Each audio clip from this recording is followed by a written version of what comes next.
Bapak, bagaimana dampak persaingan harga terhadap keuangan usaha Bapak?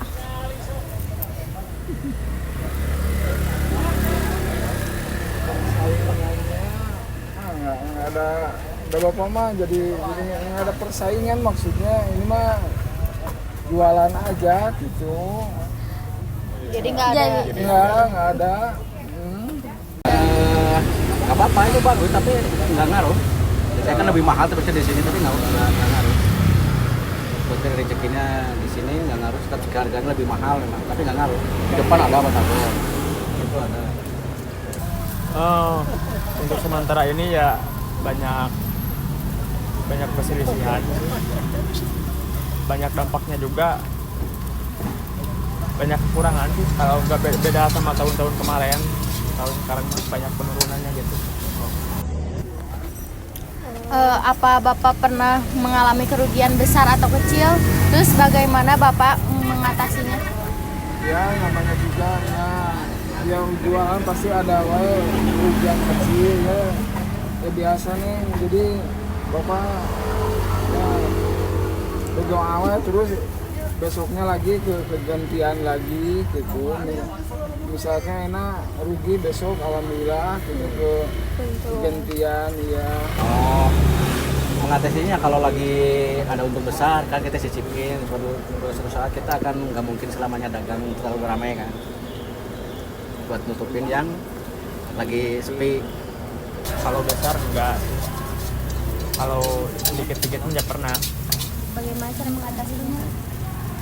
Ya mengatasinya mah ya paling ada paling sama teman-teman jualan juga, kalau ada kekurangan pinjam ke sebelah gitu. Apakah Bapak mempunyai permasalahan yang dialami ketika mengelola keuangan? Apa? Permasalahan kita yang mengelola keuangan. mengalami mengelola keuangan? Nggak ada masalah gitu. Ya kayaknya ini permasalahannya ya kalau lagi banyak pengeluaran. Permasalahan mah nggak ada. Kalau naik turun omset mah ya ada. Apakah Bapak menggunakan akuntansi untuk mencatat keuangan? Enggak. Pakai Kayak pendapatan, pengeluaran, pembelanjaan gitu. iya. Ya pakai. Oh tidak. Tidak. Ya di sini aja. Makasih Bapak.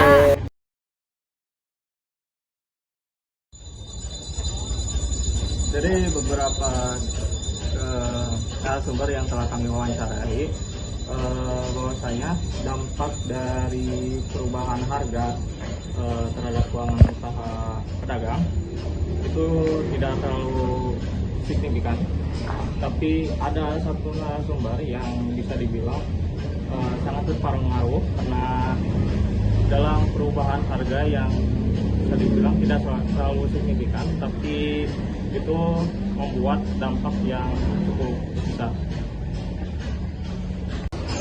Dapat kita simpulkan bahwasannya banyak pelaku UMKM yang tidak menggunakan akuntansi karena kurangnya pemahaman akuntansi. Dan dari beberapa narasumber yang kita wawancarai, hanya satu pedagang UMKM yang menggunakan akuntansi.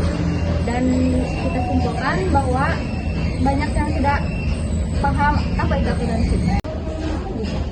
Ini kesimpulan dari pertanyaan itu masalah saat mengelola keuangan di UMKM. Kesimpulannya itu yang bisa UMKM memiliki masalah yang sama, terutama dalam mengelola keuangannya, karena UMKM itu tidak mencatat transaksi-transaksinya pada akuntansi, sehingga masalah utamanya itu pada transaksi-transaksi itu.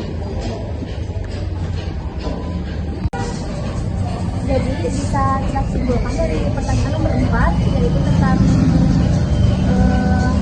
kerugian atau kerugian besar kecil dalam usaha.